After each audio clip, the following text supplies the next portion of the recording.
یہ حدیث سب سے پہلے 15 رمضان کی صبح کو ہمارے سامنے آئی، غزوہ تبوک، اس پہ میں نے سارے گزشتہ 8-9 تقاریر کی۔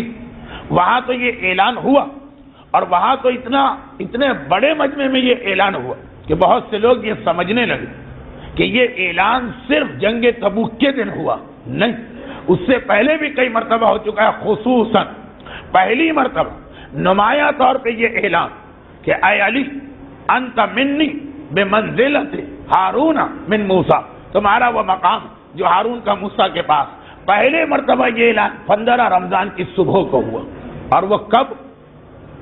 وہ اس وقت جب وحشت والا خواب مسرت والے خواب میں بدلا، جب ام الفضل کا پرابلم سالو ہوا۔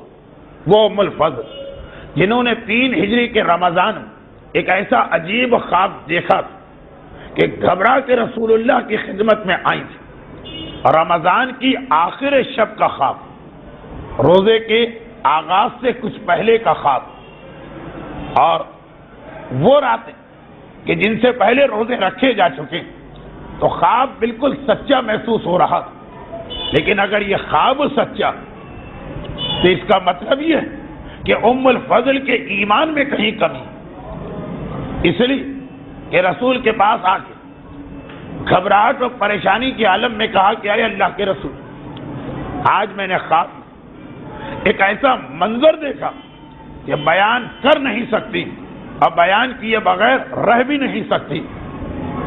میں نے خواب میں دیکھا کہ جیسے آپ کے جسم سے ایک ٹکڑا جدا ہو اور میری گود میں آ کے گر گیا۔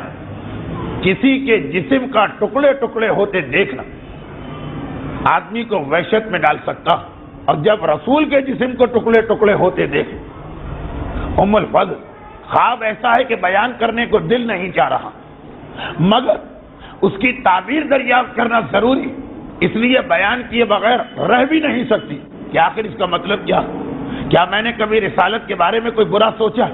کیا میں رسول کی دشمن؟ کیا میرے ذہن میں کبھی رسول کی موت کا تصور آیا؟ کیونکہ بظاہر جسم ٹکڑے ہونے کا تو یہی مطلب سمجھ میں آ رہا، مگر جتنی پریشانی ام الفضل کے انداز، آواز، لہجے اور چہرے سے ظاہر ہو رہی، اتنا ہی اطمینان پیغمبر اسلام کے چہرے پہ نظر آیا۔ اے ام الفضل، یہ وحشت کا خواب نہیں ہے، یہ مسرت کا خواب، اس میں کوئی غم اور دکھ والی بات نہیں، یہ خوشی اور بشارت کا پیغام۔ عنقریب میری بیٹی، وہ بیٹا عطا ہونے والا جو ہر چیز میں میرا جز ایسا ہے کہ جیسے میرے جسم کا ٹکڑا، یعنی محاورتاً نہیں، حقیقتاً وہ جز رسالت، اس میں شان رسالت، اس میں انداز رسالت، اس کا علم رسول جیسا، اس کا علم رسول جیسا، اس کا کردار رسول جیسا، اس کا اخلاق رسول جیسا، اس کی شجاعت رسول جیسی، اس کی صبر رسول جیسی، اس کی صلح رسول جیسی، اس کی جنگ رسول جیسی، اور اس کی عصمت رسول جیسی۔ محاورتاً نہیں، حقیقتاً وہ میرے جسم کا ایک ٹکڑا، اور وہ تمہاری گود میں پرورش پائے گا۔ پروردگار نے تمہیں یہ بشارت دی۔ اور پھر یہ آج کی رات آخری گھڑیاں آ گئی تھی، 14 رمضان شرن اختتام کو پہنچی، شب 15 رمضان شروع ہو، اور اس کے آخر پر فجر کے بعد وہ وقت آیا کہ پہلو زہرا ہمیں وہ حسن نظر آ رہا جو کائنات کی ایک ایسی فضیلت لے کے آیا کہ میں بار بار کہتا ہوں ہر سال کہ ایسی فضیلت اس کائنات میں کسی کو نہ ملے۔ اور یہ جملہ اس لیے یاد رکھنا کہ یہ فضیلت کے علاوہ اس جملے پر ہماری آج کی گفتگو کا جو اصل پیغام وہ اسی جملے پہ قائم ہو۔ یہ جملہ بنیاد بنے گا آج کی مجلس، آج کی محفل کے پیغام۔ اور جملہ یہ کہ پہلو زہرا آج کی صبح حسن مجتبی اس انداز سے نظر آئے کہ اپنے ساتھ کائنات کی وہ فضیلت لے کے آئے جو 1,24,000 انبیاء اور مرسلین میں کسی کو نہ ملی۔ آدم کو نہیں، نوح کو نہیں، ابراہیم کو نہیں، اسماعیل کو نہیں، یعقوب کو نہیں، یوسف کو نہیں، موسیٰ کو نہیں، داؤد کو نہیں، سلیمان کو نہیں، عیسیٰ کو نہیں، حتیٰ یہ کہ ہمارے رسول کے حالات میں، حتیٰ یہ کہ مولا کے حالات میں بھی، حتیٰ یہ کہ خود سیدہ کے حالات میں بھی اس انداز کی فضیلت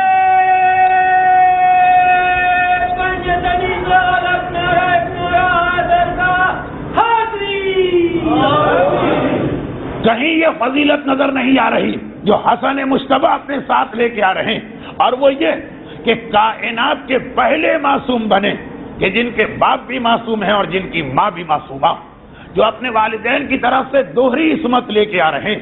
کہیں آپ کو یہ فضیلت نہیں ملے کہ باپ بھی معصوم اور ماں بھی معصومہ، چاہے رسول اللہ کے خاندان کو دیکھ، چاہے مولا کے خاندان کو دیکھے، چاہے سیدہ طاہرہ کے خاندان کو دیکھ، اس کائنات کا پہلا معصوم جو باپ اور ماں دونوں سے عصمت مطلقہ کی سند کو لے کے آ رہا، 15 رمضان کی صبح چنانچہ اس بچے کو فوری طور پر رسول کی خدمت میں پہنچایا گیا، اس لیے کہ اس کا سب سے زیادہ انتظار رسول کو تھا۔ یہ سورہ کوثر کی عملی تفسیر تھی، یہ بچہ اس بات کا پیغام تھا کہ رسول ابتر نہیں ہے، رسول اللہ کی نسل قیامت تک باقی رہے گی۔ کفار کا طعنہ غلط، منافقین کا اعتراض باطل، سب سے زیادہ اس کا انتظار رسول کو ہے۔ یہ رسول کو ابتر کے طعنے سے بچانے والا، یہ رسول کی نسل کو محفوظ کرنے والا۔ لیکن جیسے ہی رسول کے پاس اس کو لے جایا گیا، رسول کے چہرے پر جہاں ایک طرف کائنات کی اہم ترین خوشی کے آثار نمودار ہوئے، وہیں رسول کے چہرے پر ذرا سا اظہار ناراضگی بھی آ گئی جب یہ دیکھا کہ ام الفضل اس بچے کو لا رہی، مگر ایک رنگین کپڑے میں لپیٹ کے، زرد رنگ کا کپڑا۔ پیغمبر نے فرمایا کہ جب میں نے کہہ دیا تھا کہ میرے بچوں کو رنگین کپڑے میں نہ لپیٹا کرو، تو کیوں تم زرد رنگ کا کپڑا لپیٹ کے لائی؟ بدلا جائے اس کپڑے کو اور سفید کپڑے کو میں پہنا، سفید کپڑے میں لپیٹ کے اس بچے کو لایا جائے۔ کپڑے کا رنگ بدلا گیا، رنگین کپڑے کو بدلا گیا۔ شاید اب رسول کے عمل کی مصلحت رسول جان، لیکن شاید رسول بتانا چاہتے ہیں کہ معصوم جب اس دنیا میں آتا تو وہ دنیا کے کسی رنگ کا محتاج نہیں رہا، وہ دنیا کا رنگ اپنے آپ پہ نہیں لیتا، وہ اپنا رنگ دنیا کو عطا کرتا۔ قرآن کے اندر ایک آیت بھی آئی، صبغۃ اللہ، اللہ کے رنگ میں رنگ جاؤ، دنیا کے رنگ میں نہیں۔ معصوم کا طریقہ یہی کہ وہ جہاں آتا اس پورے ماحول اور معاشرے کو اپنے رنگ میں رکھتا ہے، اور معصوم کے ماننے والے کی ذمہ داری بھی یہی کہ کبھی دنیا کے رنگ میں اپنے آپ کو نہ رنگنا، بلکہ یہ دیکھنا کہ تم دنیا کو کس طرح سے عصمت اور طہارت کے رنگ میں رنگ سکتے ہو۔ یہ پہلا پیغام 15 کی صبح کو ملا۔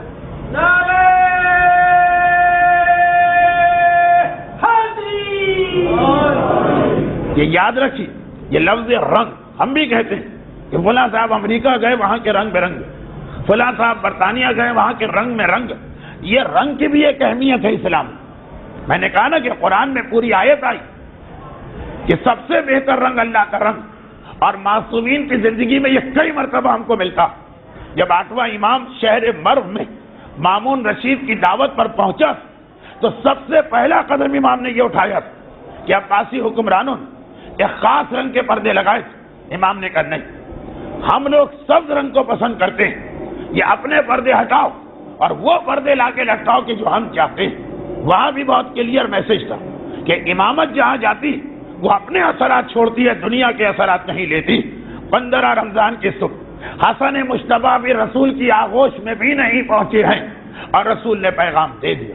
اور اس کے بعد جب سفید رنگ کا کپڑا اس بچے کے گرد لپیٹا گیا، رسول نے اس بچے کو اپنی آغوش میں لیا، اور ایک مرتبہ مسکرا اپنی بیٹی سے سوال کیا، بیٹی نام کیا رکھا ہے اپنے بیٹے کا؟ یہ خاندان اہل بیت سب سے پہلی خوشی ہے، یہ فاطمہ زہرا کا ولد اکبر، سب سے بڑا بیٹا، اس سے پہلے کوئی اور اولاد نہیں ہوئی، اس کا نام کیا رکھا؟ سید بابا علی کے ہوتے ہوئے بھلا میں کیسے اس بچے کا نام رکھوں؟ یہ روایت بعد میں 4 مرتبہ یا کم از کم 3 مرتبہ اور دہرائی گئی۔ حسین کا موقع، زینب کا موقع، بعض علماء کے نزدیک ام کلثوم کا موقع، مگر پہلی مرتبہ آ جائی جہاں سے میری گفتگو شروع ہوئی تھی، ہارون اور موسیٰ، بات اسی پس منظر میں چل رہی۔ رسول نے علی کو دیکھا، اے علی پھر تم یہ بتاؤ تم نے اپنے بچے کا کیا نام سوچا؟ علی کا جواب کہ آپ کے ہوتے ہوئے بھلا میں اس بچے کا نام کیسے رکھ سکتا ہوں؟ آپ بتائیے کہ اس بچے کا کیا نام رکھا جائے؟ تو رسول کا جواب کہ اللہ کے ہوتے ہوئے بھلا میں اس بچے کا نام کیسے رکھ سکتا ہوں؟ اور جیسے ہی یہ کہا جبرائیل آسمان سے نازل ہوئے اور کہا کہ اے حبیب، خدا کا پیغام کہ جب علی کو تم سے وہی منزلت جو ہارون کو موسیٰ سے تھی، تو جو ہارون کے بڑے بیٹے کا نام تھا وہ علی کے بڑے بیٹے کا نام رکھا جائے گا، اور وہ نام ہے شبر۔ رسول اللہ کا معروضہ اللہ کی بارگاہ، خداوند میری زبان عربی، علی کی زبان عربی، میری بیٹی کی زبان عربی، اور نام ہے عبرانی زبان کا۔ تو کہا حبیب، شبر عربی میں آ کے حسن ہوتا، اپنے اس بچے کا نام حسن رکھو۔ حکم خدا سے ہارون اور موسیٰ کی منزلت والی حدیث حسن کی ولادت کے دن پہلی مرتبہ سامنے آئی اور یہ نام عطا ہوا، اور اس نام کے عطا ہونے نے ایک اور پیغام دے دیا کہ اے دنیا والوں، اے عام انسانوں، اے عام مسلمانوں، تم اہل بیت کی فضیلت کو کیا سمجھو گے؟ ان کے تو نام بھی آسمانوں سے نازل کیے جاتے ہیں، یہ نام میں بھی تمہارے محتاج نہیں۔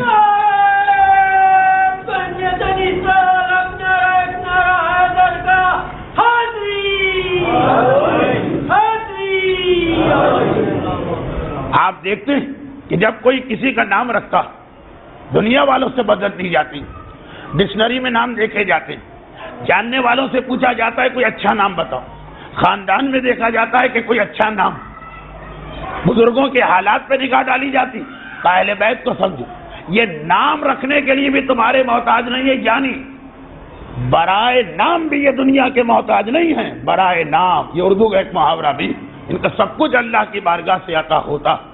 اب یہاں پر ایک دقیق بحث، موقع کی مناسبت سے ایک چھوٹی سی بات، لیکن ذرا شاید کچھ لوگوں کے لیے مشکل ہو، اس کے بعد پھر ہم اپنے موضوع پہ آتے ہیں۔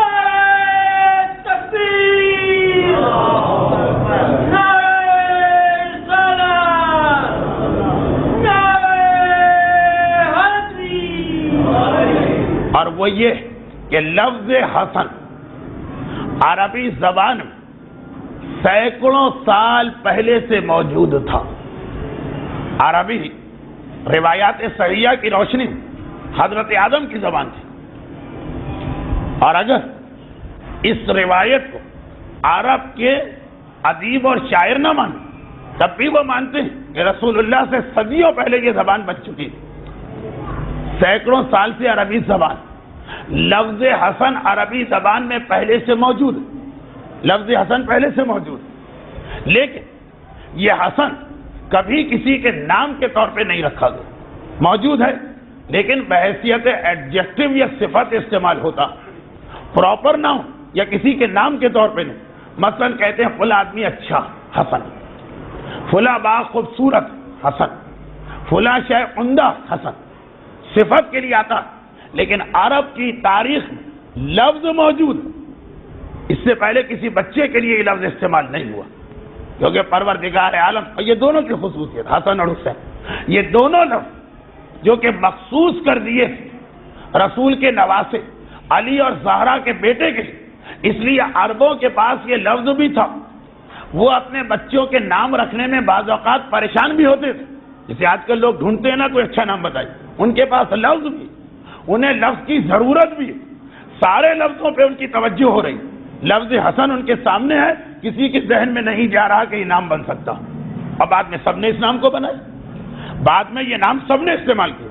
تو دیکھیے اس میں ایک اور پیغام آ گیا ضمنی طور پر، اگر میں اپنی بات سمجھا سکا، واحلل عقدۃ من لسانی کہ یفقہوا قولی، اور وہ یہ کہ ایک پیغام یہ ملا کہ پروردگار عالم اگر کسی چیز کو چھپانا چاہے اپنی کسی مصلحت کہ نام حسن فاطمہ کے بیٹے سے پہلے کسی کے لیے نہ بنے، تو سامنے کی چیز دیکھنے والوں کی نگاہوں میں نہیں آتی، سامنے کی چیز سامنے ہے، اور وہ لوگ اس سامنے کی چیز کو استعمال بھی کر رہے ہیں، مگر نام بن سکتا ہے یہ ان کے ذہن میں نہیں آ رہا۔ اگر خدا کسی چیز کو چھپانا چاہے اور اگر کبھی کسی چیز کو ظاہر کرنا چاہے تو حالت یہ کہ عام آدمی اسے نہیں دیکھ پا رہے، صاحب ایمان اسے دیکھ لیتا۔ یعنی اس طرح سے میں کہہ دوں کہ نام حسن نے فلسفہ غیبت کو بھی سمجھا دیا کہ چیز تمہارے سامنے ہے، اگر خدا چھپانا چاہے تو سامنے ہونے کے باوجود، اس سے بات کرنے کے باوجود، اس سے ہاتھ ملانے کے باوجود، اس کی مدد دینے کے باوجود تمہیں یہی پتہ نہیں چلتا ہے کہ یہی وہ غائب ہے۔ اس طرح سے نام حسن اور پروردگار نے یہ پیغام پہلی اور آخری معصوم شخصیت کے ذریعے بھی دیا، یعنی خدا چھپانے پر آئے تو سامنے کی چیز بھی نظر نہیں آتی۔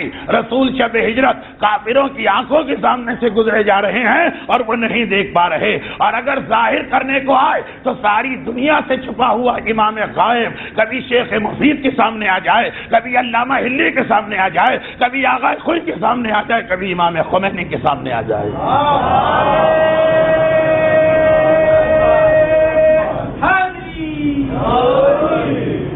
نام دیکھیے، حسن کا نام یہ بھی ایک مسئلہ حل کرتا ہے، سامنے ہے اربوں کے، لیکن خدا نے جو کہ اسے غائب کر دیا تو آنکھوں کے سامنے ہونے کے باوجود، استعمال میں آنے کے باوجود ذہن میں خیال نہیں آتا نام حسن۔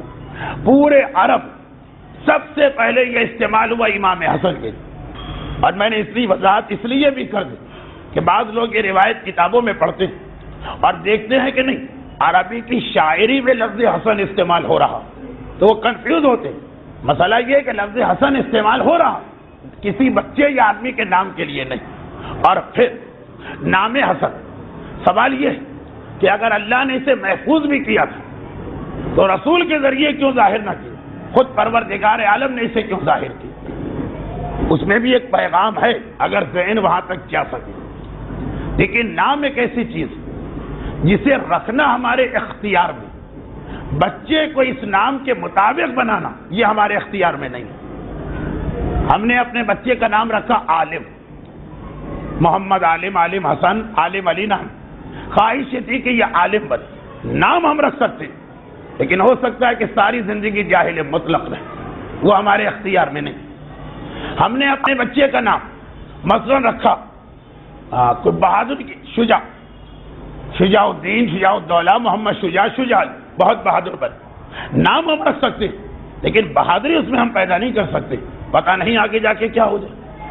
ہم نے اپنے بچے کا نام رکھا سخاوت، لیکن اسے سخی ہم نہیں بنا سکتے، ہو سکتا ہے آگے جا کے سخی نہ بنے۔ تو دیکھیے نام اتنا بتاتا کہ والدین کی خواہش کیا، مگر یہ نہیں بتاتا ہے کہ بچہ بھی ایسا بن گیا، کیونکہ اکثر ہم نے دیکھا ہے کہ نام کے برعکس آدمی ثابت ہوتا۔ اچھا، اب حسن کے معنی کیا؟ جس میں دنیا بھر کی خوبیاں جمع ہو جائیں، دنیا بھر کی خوبیاں جمع ہو جائیں۔ اگر یہ نام بچے کا باپ رکھے، اگر یہ نام بچے کی ماں رکھے، اگر یہ نام بچے کا نانا رکھے تو اتنا پتا چلے گا کہ ان کی خواہش تھی کہ بچہ ایسا بنے، لیکن اب پتہ نہیں بچہ ایسا بنا کہ نہیں بنا، کیونکہ بچے کا مستقبل باپ اور ماں اور نانا کے ہاتھ میں نہیں ہوتا۔ نہیں، ہم کہیں گے ہمارے عقیدے میں ہوتا، ہمارا عقیدہ، لیکن مسئلہ یہ کہ اللہ دیکھ رہا کہ آنے والا زمانہ ایسا آئے گا جس میں رسول اور علی کے علم غیب پر بھی اعتراض کیا جائے گا، کہا جائے گا جی ہم ان کے علم غیب کو بھی نہیں مانتے۔ لیکن دیکھیے، کیا اس دنیا میں کوئی مسلمان ایسا جو اللہ کے علم غیب پر اعتراض کرے؟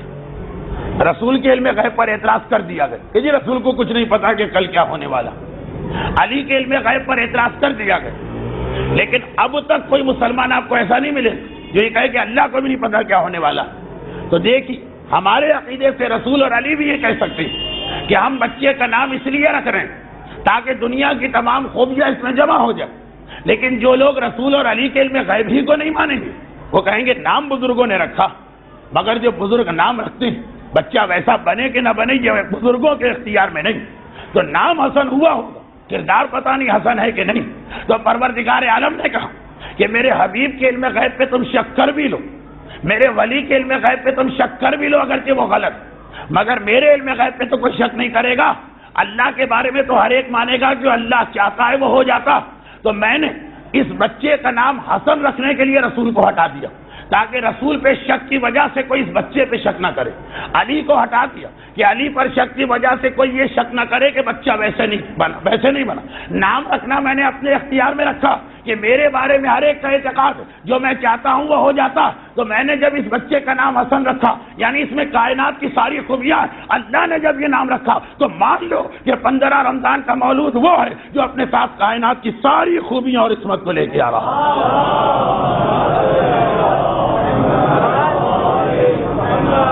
کیونکہ اللہ جب نام رکھ رہا تو اس کا مطلب اللہ کی خواہش یہ ہے کہ ایسا، اور اللہ کی خواہش پہ آج تک تو کسی نے شک نہیں کیا. حسن کا نام حسن رکھا گیا، کتنے مسئلے یہ حل کر گئے، کتنے ہمارے پرابلم اس کے ذریعے حل ہو گئے. اور اس کے بعد 7ویں دن رسول نے بڑے اہتمام کے ساتھ عقیقہ کیا. اگرچہ عقیقہ وہ موضوع جس کے حوالے سے کئی فقہی مسئلے آج کے درس میں آ بھی سکتے ہیں. ایک تو ہوتا ہے کہ آپ تقریر سے ہٹ کر زبردستی کچھ مسائل کو بیان کر، نہیں یہ تو موضوع بھی وہ بن رہا، مگر نہیں. آج چونکہ ذرا تاخیر سے گفتگو شروع ہوئی، اس اعتبار مسائل کے لیے ابھی بہت تاریخ ہے. عقیقہ 7ویں دن کیا، لیکن عقیقے کو 7ویں دن کرنے کے ساتھ ہی اسی دن ایک سنت قائم کر دی، اور وہ یہ کہ اس عقیقے میں مدینے کے غربا کو خصوصی طور پہ شریک کیا گیا. عقیقے کے مسئلے میں نہیں بتا رہا ہوں، اگر موجودہ حالات میں وہ بھی اہم ہے، اس لیے کہ عقیقہ صدقہ نہیں مگر رد بلا کی دوا. اور آج کا زمانہ وہ کہ منٹ سیکنڈ ایک مومن، اس کی عزت، اس کی اولاد خطرے میں ہے، تو عقیقہ اور اہم ہو جاتا ہے جن کے لیے نہیں ہوا. لیکن بعد صرف ایک پیغام، عقیقے آج بھی تمام فقہا کا مسئلہ ہے کہ ایسی دعوت کرنا کہ خالی اغنیاء کو بلایا جائے، پیٹ بھروں کو، یہ مکروہ اور عقیقے کے ثواب کو کم کر دیتا. کیونکہ اسلام یہ کہتا کہ اپنی خوشی کو اپنے اور صاحبان دولت تک محدود نہ رکھو، ہر خوشی میں غریبوں کو برابر سے شریک کرو. اسی لیے صدقے کو خیرات نہیں مانا، اور ہر خوشی کے موقع پہ صدقہ دینے کا حکم، مگر خیرات کے طور پہ نہیں، حقارت کے طور پہ نہیں، اس نیت کے طور پر کہ ہم دوسروں کو اپنے ساتھ شریک کرنا چاہتے ہیں. مومن کی خوشی، اس کی سب سے اہم بات یہ ہونا چاہیے کہ نہ اپنے گھر والوں تک محدود رہے، نہ پیسے والوں تک. معاشرے کے غریب اور معاشرے کے مالی اعتبار سے پسماندہ افراد خوشی میں برابر سے شریک ہو. حسن مجتبیٰ کے عقیقے کی کیفیت دیکھیں. لیکن مجھے یہ موضوع بات کے لیے چھوڑتے ہوئے آخری 2 باتیں بیان کر کے ایک پیغام آج کے لیے دینا ہے اور بات ختم. اس کے بعد ایک بہت ہی اہم واقعہ سیرت حسن میں آ رہا. فضائل کے اعتبار حسن مجتبیٰ کے فضائل اسی حدیث میں کہ جو علی ابن ابی طالب کا ذکر کرتا ہے وہ عبادت انجام دیتا، یہ بھی اسی کا جز.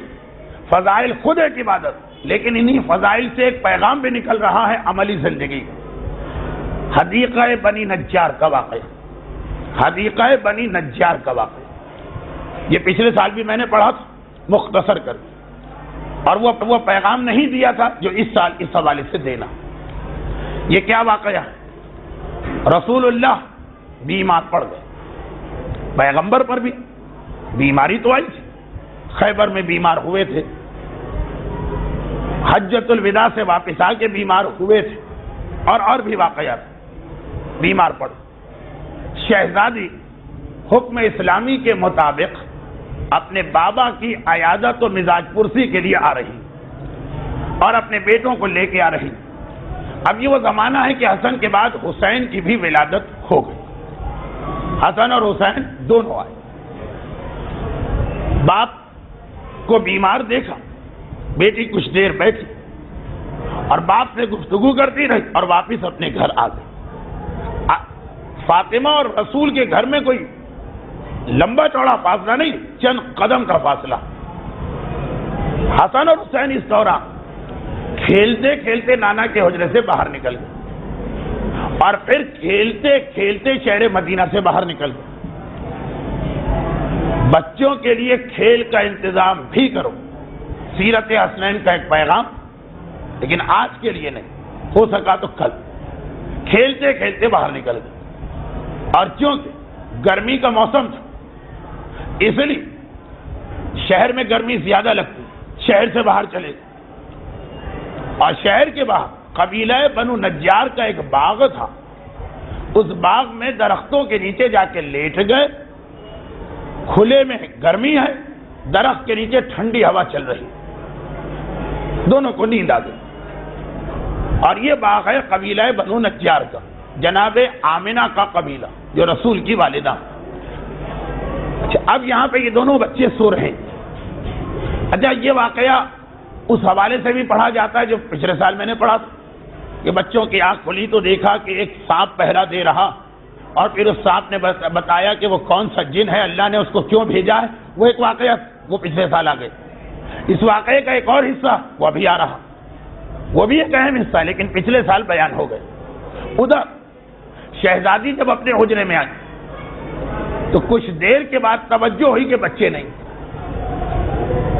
رسول کا اور فاطمہ کا حجرہ اس طرح ملا ہے کہ بچے ادھر سے ادھر, اس گھر سے اس گھر بہت زیادہ آتے جاتے. وہاں تلاش کی, وہاں بھی نہیں. فاطمہ بھی انتہائی پریشان. یہ خبر رسول اللہ کو مل گئی کہ میرے نواسے کھو گئے. یہ واقعہ کہلاتا ہے حدیقہ بنی نجار کا واقعہ. عربی میں حدیقہ باغ کو کہتے ہیں, بنی نجار تو قبیلے کا نام. اب تلاش شروع ہوئی اور جیسے جیسے تلاش میں ناکامی ہو رہی فاطمہ کی پریشانی بڑھتی جا رہی. یہاں تک کہ بیٹی کو اتنا پریشان دیکھا تو اگرچہ رسول اللہ انتہائی بیماری کے عالم میں اور تقریباً عمر 60 سال کی ہے, یعنی ضعیفی بھی, مگر پھر بھی ایک مرتبہ بستر سے بلند اور اکیلے اور تنہا حسنین کو تلاش کرنے کے لیے چلے. چلتے چلتے مدینے سے باہر پہنچ گئے اور دیکھا کہ اس باغ میں دونوں بچے لیٹے اور اس وقت اس سانپ سے گفتگو کر رہے جو معجزہ جن والا واقعہ سن چکے ہیں آپ. رسول نے دونوں نواسوں کو آغوش میں لیا اور اسی بیماری اور بخار اور کمزوری کے عالم میں انہیں لے کے واپس آئے. اس عرصے میں یہ خبر مدینے میں پھیل گئی تھی کہ رسول جو اتنے بیمار و ضعیف ہیں, اس بیماری کے عالم میں حسنین کی تلاش میں گئے. تو سارا مدینہ گھروں سے نکل آیا, مسجد میں جمع ہو گئے. خدا خیر کرے, رسول نے کسی اور کو بھی اپنے ساتھ نہیں لیا, خیریت کے ساتھ واپس آ جائے, سب بے چین. اور رسول اللہ واپس مسجد میں آتے ہیں اور مسجد میں آنے کے بعد اتنے بڑے مجمع کو دیکھا, اپنے منبر کے برابر تشریف فرما ہو, اس طرح سے کہ گود میں ایک طرف حسن کو بٹھایا ہے اور ایک طرف حسین, اور کہا کہ یہ بتاؤ اے میرے صحابیوں کہ اس کائنات میں نانا اور نانی کے اعتبار سے افضل ترین انسان کون ہے؟ تمام مجمع نے کہا کہ آپ بہتر جانتے ہیں.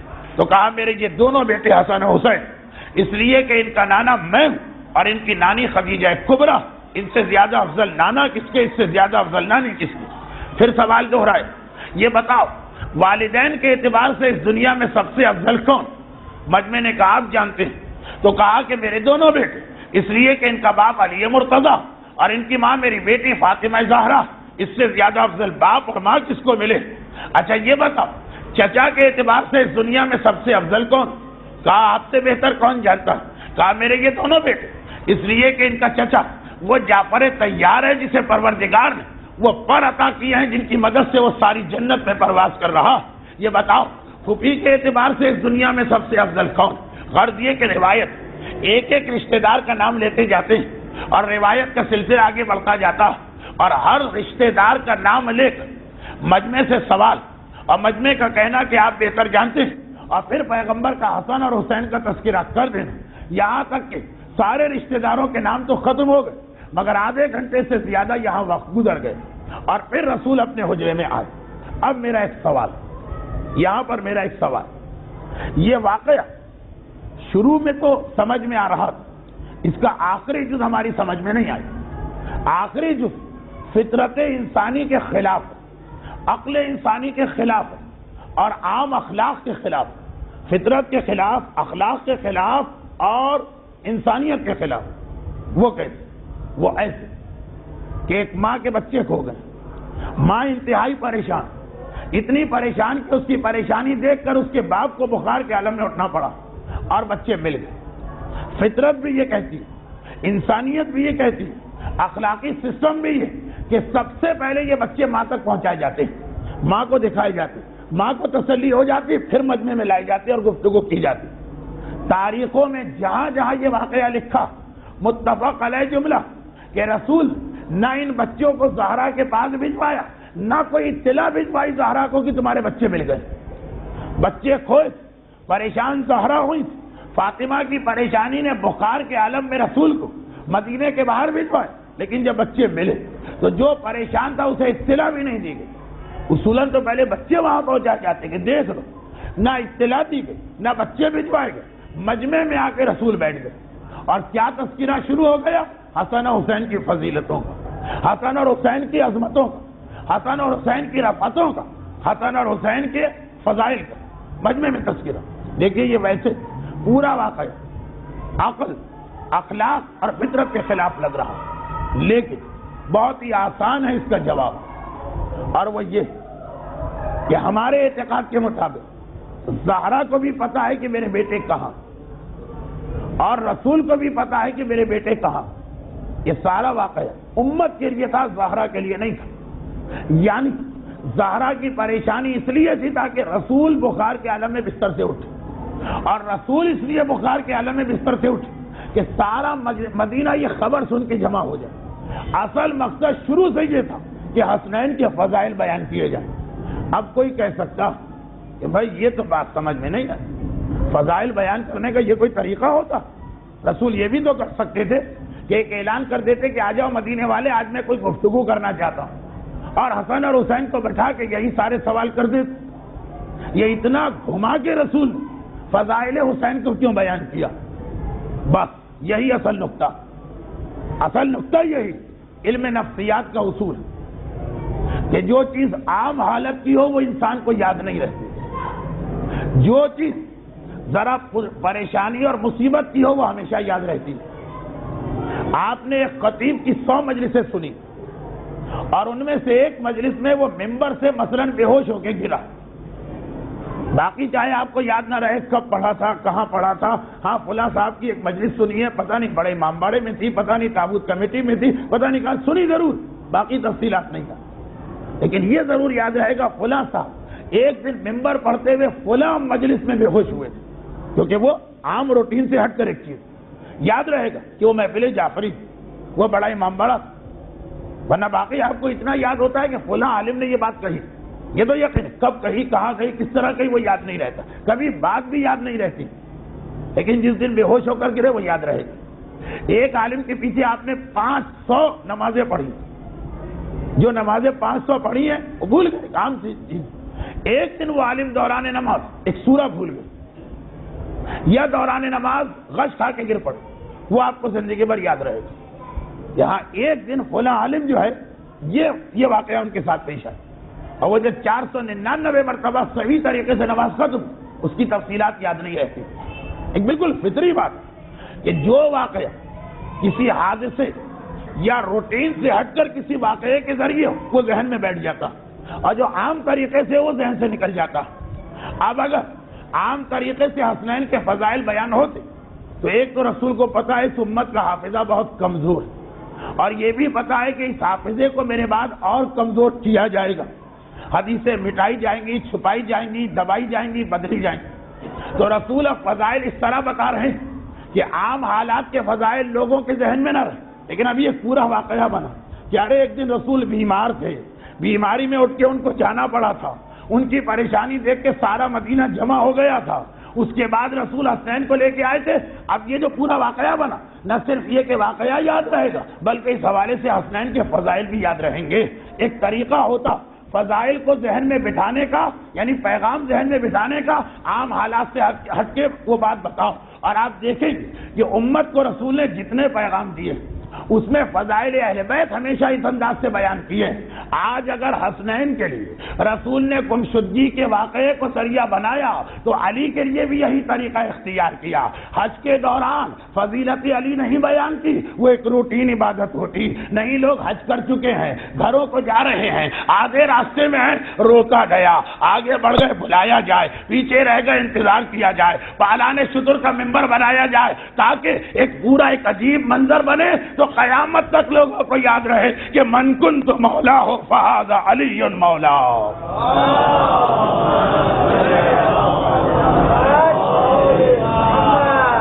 حکمتیں اور مصلحتیں دیکھتے چلے اور نفسیات کے نقطے کہ عام حالات کا اعلان لوگ بھول جاتے, غدیر خم کا اعلان کوئی نہیں بھولتا. بھلانے کی کوشش کی گئی مگر مولا نے 30 سال بعد اپنی خلافت ظاہریہ میں ایک مجمع میں چیلنج کیا کہ کیا رسول نے میرے بارے میں یہ ارشاد نہیں فرمایا؟ لوگوں نے کہا ہم کو یاد نہیں. علی نے کہا جو بھول گیا تو ٹھیک, اور جسے یاد ہے اور کہہ رہا میں بھول گیا وہ اللہ کے عذاب سے نہیں بچے. اس مجمع جتنے لوگ ان کو جذام کا مرض اور برس کا مرض لگا, اس لیے کہ بھولے نہیں اور بھول بھی نہیں سکتے. ایسے ماحول میں غدیر کا واقعہ بنا تو حسنین کے فضائل ہوں کہ علی کے فضائل. اللہ کا رسول اس نقطے کو ذہن میں رکھ رہا کہ میرے بعد کیا ہونے والا. روایتیں مٹائی جائیں گی, فضیلتیں چھپائی جائیں گی, واقعات کو بدلا جائے گا, علی اور حسنین کے نام و نشان پہ پردے ڈالے جائیں گے. تو یہ ساری فضیلتیں اس طرح بیان کرو کہ اگر کوئی بھولنے والا آدمی بھی ہے وہ نہ بھول پائے. اور اسی لیے آپ دیکھیں فضیلتیں کس طرح آ رہی. بعض واقعات پہ حیرت ہوتی ہے لیکن یہ نقطہ ذہن میں رہے تو سمجھ میں آ جاتا. خطبہ روک کر رسول کا دوڑ کے جانا اور حسنین کو اٹھا لینا. عام حالت میں رسول حسنین کو اٹھاتے کوئی توجہ نہ دیتا, اس لیے کہ نانا تو نواسوں کو اٹھاتے ہیں, باپ تو بیٹے کو گرنے سے بچاتے ہیں, لیکن خطبے میں جب پورے مجمع کی توجہ رسول کی جانب, اب ایک ایک چیز سامنے رہے گی کہ کیا ہو رہا. حالت نماز رسول کا اپنے نواسوں کو پوچھتے نہ ہٹانا. اب یہ نماز لوگوں کو ہمیشہ یاد رہے گی.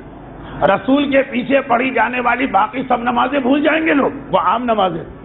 یہ نماز نہیں بھولیں گے کہ جس کے اندر 70 مرتبہ ہم نے ذکر سجدہ رسول سے سنا اور سجدے میں پڑے پڑے ہماری کمر ٹوٹنے لگی, وہ نہیں بھولیں. حسین کی ساری فضیلتیں بھول سکتے ہیں, حسن کی ساری فضیلت یہ نہیں بھولیں. یہ مجمع عام میں عیدگاہ رسول اپنے بچوں کے لیے ناقہ بنے تھے. ایک ایک گھر میں بڑے بچوں کو بہلانے کے لیے کبھی ناقہ بن سکتا, لیکن وہی بات کہ وہ ایک عام سی چیز. تعجب ہوگا کہ فلاں شخص, اور فلاں بھی کون, جتنی عظیم شخصیت ہے اتنا ہی اس کا پروٹوکول اور احترام زیادہ ہوتا. رسول جیسی شخصیت مجمع عام میں حسن اور حسین کے لیے ناقہ بن جائے. شاید ہم میں سے کوئی آدمی جو رسول کی پاؤں کے خاک کے برابر بھی نہیں, مجمع میں اس کو یہ پسند نہ آئے کہ اپنے بچوں کے لیے میں ناقہ بنوں. اور مجمع بھی کون سی, ایسا مجمع کہ آدمی باقی دنوں میں رسول کی مجلس سے غائب ہو سکتا, اس دن غائب نہیں ہو سکتا کیونکہ وہ عید کی نماز تھی. جو آدمی آپ کو سال میں کبھی نہ مصلی پہ ملے نہ مسجد, عید میں مل جاتا, تو سارا مدینہ اس دن بہترین موقع ہے حسنین کی فضیلت بیان کرنے کا. چنانچہ مجمع عام حسنین کا سوال ہم اور آپ جانتے ہیں. حسنین بچپنے میں ہے, بچے نہیں. بچپنے میں ہونا اور ہے, بچہ ہونا اور. ورنہ تجرید البخاری اہل سنت کی یہ حدیث نہ آتی. ہمارے ہاں تو حدیثوں پہ حدیثیں. ام الفضل گھبرا کے رسول کے پاس ہے. ابھی آپ نے سنا نا کہ حسن مشتبہ کا بچپنا ام الفضل کے پاس گزر رہا. گھبرا کے اللہ کے رسول غضب ہو گیا, غضب. رسول نے پوچھا کیا ہو گیا؟ کہا ایسا لگ رہا ہے کہ شہزادہ حسن دنیا سے رخصت ہو گئے. جب رسول کو معلوم ہے کہ کیا کیا ہونے والا, حسن کی شہادت کا وقت ابھی نہیں. مسکرا کے کہا اے ام الفضل تم نے یہ کیسے اندازہ لگا لیا؟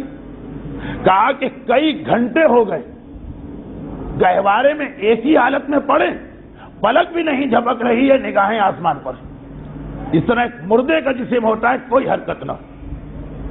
ایک عام آدمی کا جسم بھی حرکت کر جاتا ہے گھنٹوں میں, بچے تو منٹ منٹ حرکت کرتے ہیں. رسول اسی انداز سے مسکرا رہے. ام الفضل گھبراؤ نہیں, میرا بیٹا حسن مشتبہ اس وقت 7ویں آسمان پر موجود لوح محفوظ کا مطالعہ کر رہا.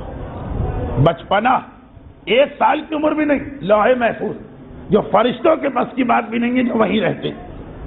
تو حسن بچے بچپنے میں ہیں، بچے نہیں. پھر ان کا مجمع عام میں نانا سے کہنا کہ ہمیں سواری چاہیے، ایسی خواہش بچہ کر سکتا مگر سمجھدار نہیں کر سکتا. اور رسول کا اتنے بڑے مجمع کے سامنے جھک جانا، بعض اوقات گھر والوں کے سامنے ہم کو شرم آ جائے اور اتنے بڑے مجمع کے سامنے، وہی بات نفسیاتی نقطہ. اس طریقے سے فضائل حسن پہنچاؤ امت تک کہ یہ بھولنا بھی چاہیں تو نہیں بھول پائے.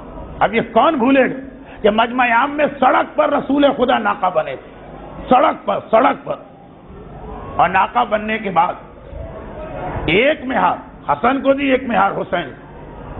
حضرت عمر قریب سے گزرے، کہا بچوں نعم المرکب، تمہیں کتنی اچھی سواری ملی. رسول کا پلٹ کے کہنا سڑک ہے، مجمع عام اور عید کا اجتماع، یا ہر شخص آیا ہوا. اے عمر و نعم الراکب، یہ کیوں نہیں دیکھتے کہ سوار کتنے بہترین ملے.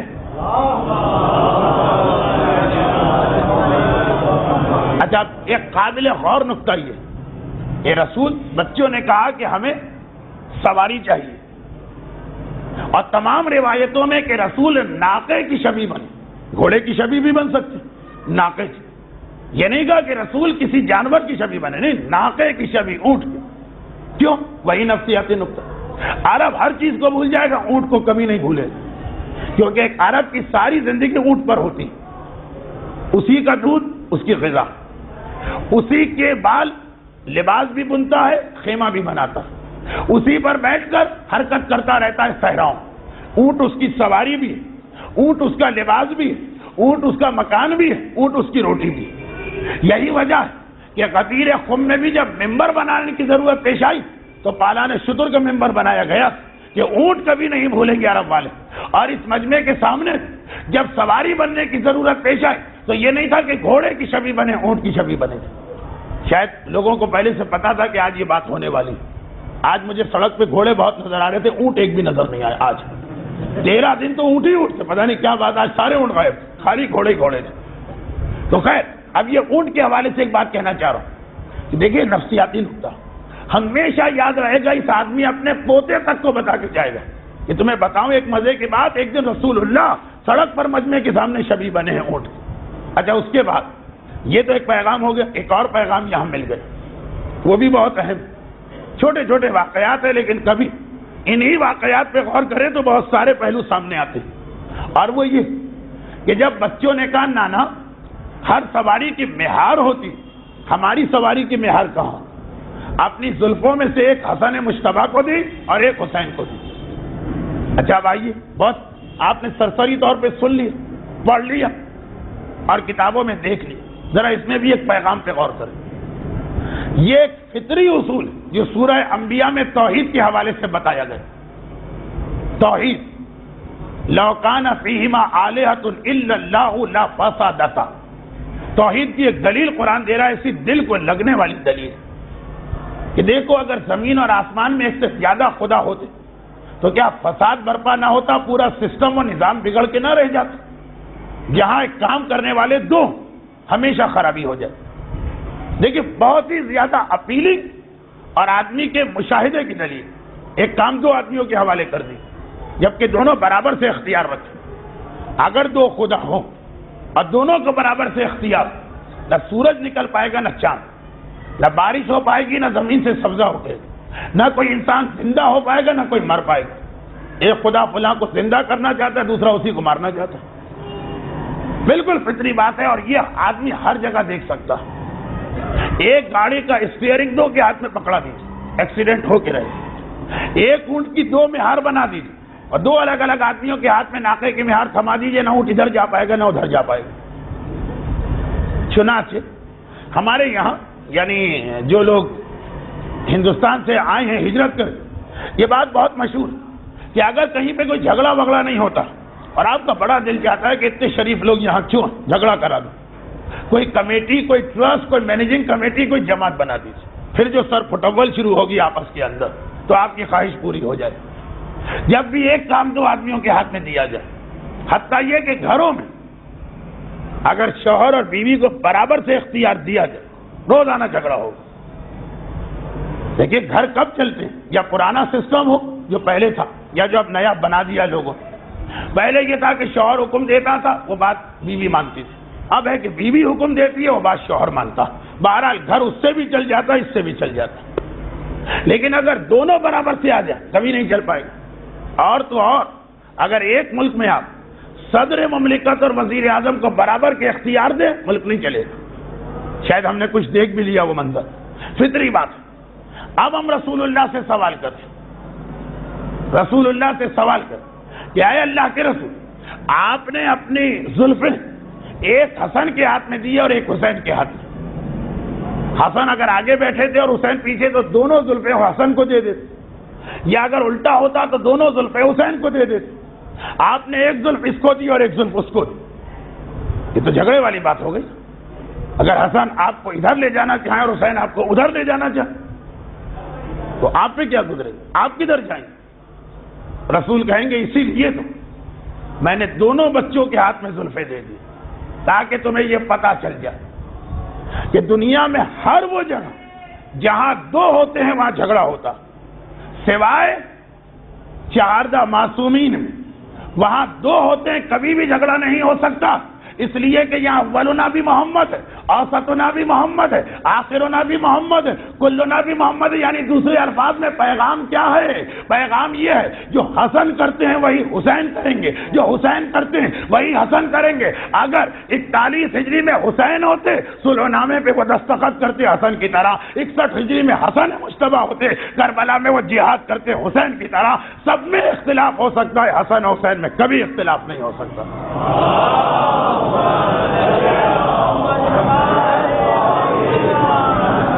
میں نے کوشش آج یہی کی کہ تاریخ کے بالکل عام سے واقعات جو آپ نے اتنی مرتبہ سنے کہ مجھے ہر روایت کے ساتھ اس کی دلیل لانے کی ضرورت نہیں کہ اس کتاب میں حوالہ کہا، لیکن اس سے سیرت حسن مجتبیٰ کے کچھ خاص پہلو آپ کے سامنے آ جائیں۔ مگر اب اس ساری گفتگو کے بعد اب ایک ہی جملہ کہنے کی گنجائش ہے، اس لیے کہ پورے گھنٹے کی تقریر ہو گئی ہے 2 منٹ چھوڑ کر، اور یہ جملہ کہتے کہتے 2 منٹ ہو جائیں گے انشاءاللہ۔ کل سے پھر وہی سلسلہ مسائل اور تقریر کو ملا کر، لیکن ایک جملہ، اور یہ ایک جملہ شاید بنیاد بنے ہماری شبوں کی مجالس کے لیے۔ یہ ایک جملہ وہ یہ کہ یہ حسن مجتبیٰ کے سارے فضائل آپ نے سنے، اور جو آپ علماء سے سنتے ہیں وہ اپنی جگہ، اور جو پچھلے سالوں میں نے دوسرے انداز سے پڑھے تھے وہ اپنی جگہ، مگر یہ سارے فضائل جہاں ایک جانب ہمیں بتاتے ہیں کہ اس کائنات کی کتنی افضل ترین ہستی ہے وہ بچہ کہ جس کی ولادت آج ہوئی ہے اور جس کا نام حسن مجتبیٰ، وہاں دوسری جانب ہمارے ذہن کو بھی جھنجھوڑ کے ایک پیغام ملتا کہ حسن مجتبیٰ کی ولادت کے بعد سے لے کر رسول اللہ کی وفات اور زہرا کی شہادت تک اس گھر کو دیکھ لیجئے، تربیت اور تعلیم کا ایک نظام اس گھر میں قائم کیا جا رہا ہے، جو ہمارا عقیدہ بھی ہے۔ امامت نہ علم حاصل کرنے کے لیے دنیا میں آتی ہے، نہ تربیت کی محتاج ہوتی، وہ سارے فضائل لے کے آئے، وہ تمام خوبیوں کا مجموعہ ہے۔ اب اسے اس دنیا میں کیا گین کرنا، مگر روایتیں دیکھیں، فاطمہ سے لے کے رسول تک اس گھر میں حسن کی ولادت کے بعد تعلیم اور تربیت اولاد کا ایک نظام قائم کیا بدلا۔ جب ام الفضل کا پرابلم سالو ہوا، وہ ام الفضل جنہوں نے 3 ہجری کے رمضان میں ایک ایسا عجیب خواب دیکھا کہ گھبرا کے رسول اللہ کی خدمت میں آئی تھی۔ رمضان کی آخر شب کا خواب، روزے کے آغاز سے کچھ پہلے کا خواب، اور وہ راتیں کہ جن سے پہلے روزے رکھے جا چکے، تو خواب بالکل سچا محسوس ہو رہا تھا۔ لیکن اگر یہ خواب سچا تو اس کا مطلب یہ ہے کہ ام الفضل کے ایمان میں کہیں کمی، اس لیے کہ رسول کے پاس آ کے گھبراہٹ اور پریشانی کے عالم میں کہا کہ اے اللہ کے رسول، آج میں نے خواب ایک ایسا منظر دیکھا کہ بیان کر نہیں سکتی اور بیان کیے بغیر رہ بھی نہیں سکتی۔ میں نے خواب میں دیکھا کہ جیسے آپ کے جسم سے ایک ٹکڑا جدا ہو اور میری گود میں آ کے گر گیا۔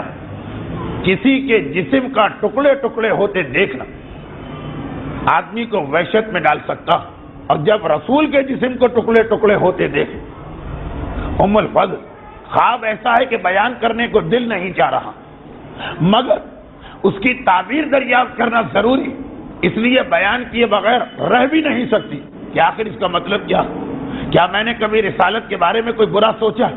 کیا میں رسول کی دشمن؟ کیا میرے ذہن میں کبھی رسول کی موت کا تصور آیا؟ کیونکہ بظاہر جسم ٹکڑے ہونے کا تو یہی مطلب سمجھ میں آ رہا، مگر جتنی پریشانی ام الفضل کے انداز، آواز، لہجے اور چہرے سے ظاہر ہو رہی، اتنا ہی اطمینان پیغمبر اسلام کے چہرے پہ نظر آیا۔ اے ام الفضل، یہ وحشت کا خواب نہیں ہے، یہ مسرت کا خواب، اس میں کوئی غم اور دکھ والی بات نہیں، یہ خوشی اور بشارت کا پیغام۔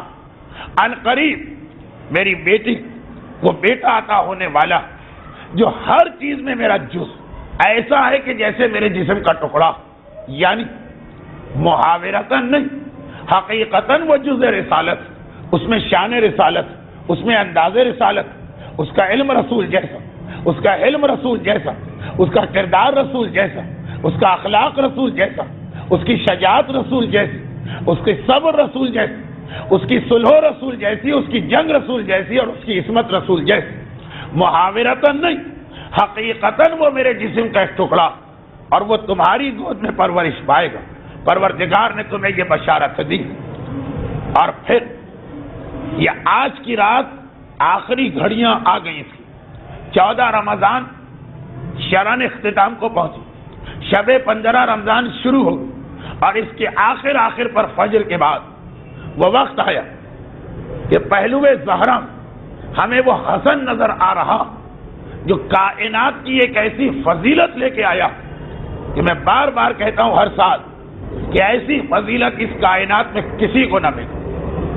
اور یہ جملہ اس لیے یاد رکھنا کہ یہ فضیلت کے علاوہ اس جملے پر ہماری آج کی گفتگو کا جو اصل پیغام وہ اسی جملے پہ قائم ہو، یہ جملہ بنیاد بنے گا آج کی مجلس، آج کی محفل کے پیغام۔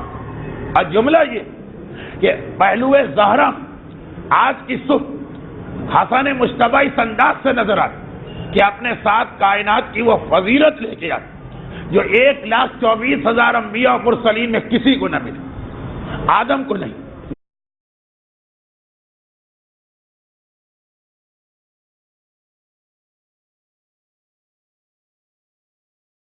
یہ حدیث سب سے پہلے 15 رمضان کی صبح کو ہمارے سامنے آئی، غزوہ تبوک، اس پہ میں نے سارے گزشتہ 8-9 تقاریر کی۔